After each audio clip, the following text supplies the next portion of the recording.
नमस्कार, मैं वाल्मीकि आपका अपने चैनल केमिस्ट्री बाय वाल्मीकि में स्वागत करता हूँ। आज एक अनोखे केस पर डिस्कस करेंगे। वह है अलौकिक जगत की शक्तियों का संबंध हस्तरेखा से। यह केस एक फीमेल का है। इनका प्रश्न था कि विगत कुछ महीनों से इनके साथ रहस्यमयी घटनाएं हो रही थी। जब मुझे पाम दिखाया गया तब मैंने संपूर्ण एनालिसिस किया। फिर जो तथ्य सामने आए वो बहुत चौंकाने वाले थे। पहले देखिए, यह पाम है, इनका जनरल एनालिसिस करते हैं।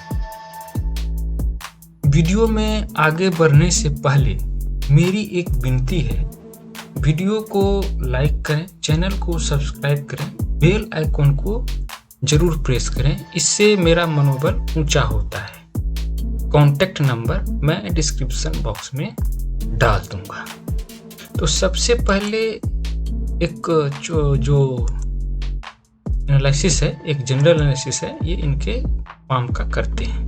देखिए, इनका पाम लगभग स्क्वायरिश है, इसमें कि यह देख पा रहे होंगे कि पूरी तरह से लंबाई और चौड़ाई लगभग समान है, यानी कि एक पूरी तरह से स्क्वायरिश है। इसमें ज्यादा अंतर नहीं है, दिखने से भी प्राप्त हो रहा है ये स्क्वायरिश है। और अगर इनके विविध ग्रहों का हम विश्लेषण करते हैं तो बृहस्पति ग्रह काफी विकसित है, हाँ, जो एक अच्छी उभार लिए हुए है और इनने व्यापक स्थान देखिए घेरा हुआ है, जो पूरे लगभग यहाँ तक की उनकी ऊंचाई आ रही है। दूसरा, शनि ग्रह देखें तो शनि ग्रह नॉर्मली थोड़ा वीक नजर आ रहा है, क्योंकि इसका जो स्पेस है वो भी काफी कम है। देखिए, अगर देखें तो बिल्कुल सा एक पतला सा, एक उसमें ज्यादा उभार भी नहीं है और ज्यादा इन्होंने स्पेस भी नहीं ली। तो शनि पर्वत की स्थिति ज्यादा अच्छी नहीं कही जा सकती है।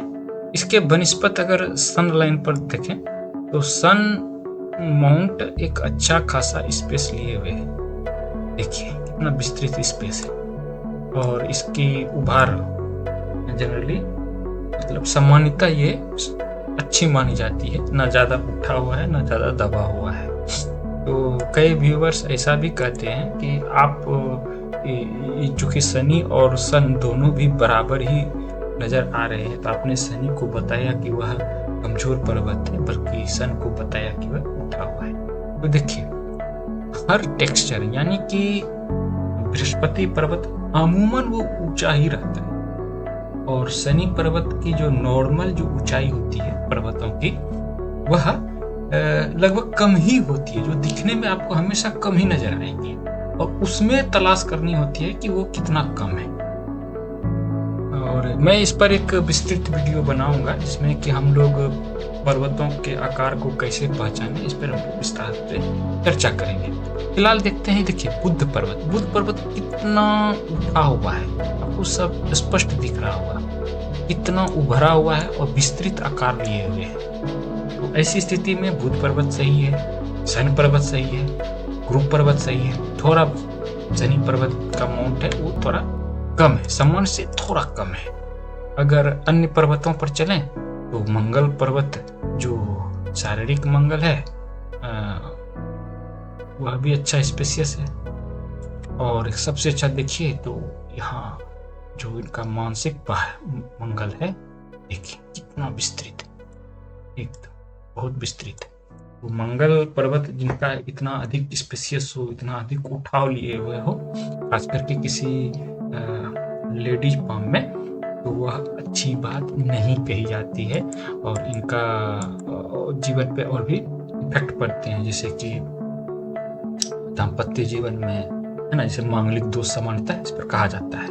मैंने इस पर एक छोटा सा वीडियो बनाया था मांगलिक दोष के ऊपर में। तो खैर, इनके जीवन में विवाह से संबंधित परेशानी हो सकती है और मैंने जो विस्तृत रिपोर्ट बनाया था उसमें मैंने चर्चा की थी। लेकिन जो इन्होंने प्रश्न किया था वह था कि विगत कुछ महीनों से ही इनके जीवन में कई रहस्यमयी घटनाएं हो रही थी, इन्होंने महसूस की थी। तो चूंकि मैं मतलब कि मैं एक साइंटिफिक नज़रिया रखता हूँ जीवन के प्रति, और मैं जानता हूँ कि ये सभी साइकोलॉजिकल डिसऑर्डर भी होते हैं। ऐसा नहीं होता है कि गुप्त शक्तियाँ नहीं होती हैं, परंतु उस प्रकार की नहीं होती जैसा कि लोग समझते हैं, जैसा कि विज्ञापन में देखते हैं या फिर टीवी में, सीरियल में, सिनेमा में पिक्चराइज किया जाता है, वैसा नहीं होता। लेकिन फिर भी मैंने इनको सलाह दी थी कि नहीं, ऐसा नहीं हो सकता, आप पहले डॉक्टर से बात करो, या हो सकता है ये एंजाइटी या डिप्रेशन के चलते ऐसी घटनाएं हो रही हैं। लेकिन इन्होंने मुझे कहा कि नहीं सर, मैं पूरे दावे के साथ कह सकती हूँ कि मैंने जो भी महसूस किया, जो भी घटनाओं को महसूस किया, कम से कम वो साधारण तो नहीं हो सकती। मैंने कहा अच्छा ठीक है, मैं इस एंगल पर भी देखता हूँ।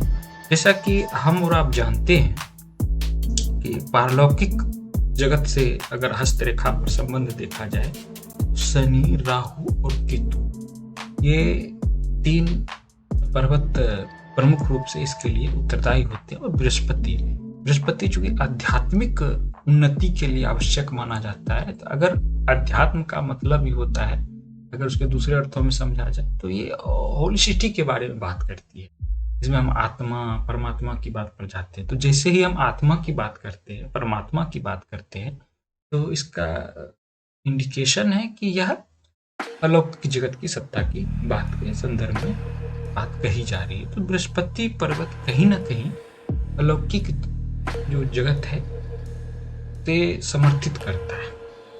अब बात करते हैं कि जीवन में होने वाली घटनाओं का संबंध। जैसे यहाँ पर हम लोग देख पा रहे हैं, देखिए ये शनि पर्वत से जो निकली हुई रेखा है, भाग्य पर्वत, भाग्य रेखा भी कहते हैं इस पे, तो ये यहाँ पर राहु के क्षेत्र से ये प्रारंभ हो रही है। तो इसका मतलब है कि राहु और शनि के बीच में एक अच्छा संबंध स्थापित हो रहा है। एक तो भाई समझ में आ गई थ्योरेटिकल बातें।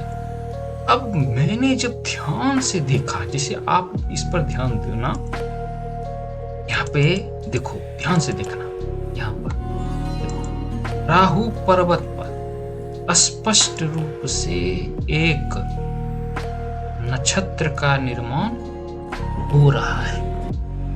अगर देखो, एक लाइन ऐसे आ रही है, दूसरी लाइन ऐसे आ रही है, तीसरी लाइन ऐसे जा रही है, चौथी लाइन ऐसे जा रही है, पांचवी लाइन ऐसे आ रही है, छठी लाइन ऐसे आ रही है, सातवीं लाइन ऐसे जा रही है, आठवीं लाइन ऐसे आ रही है। तो इस प्रकार से राहु पर्वत पर एक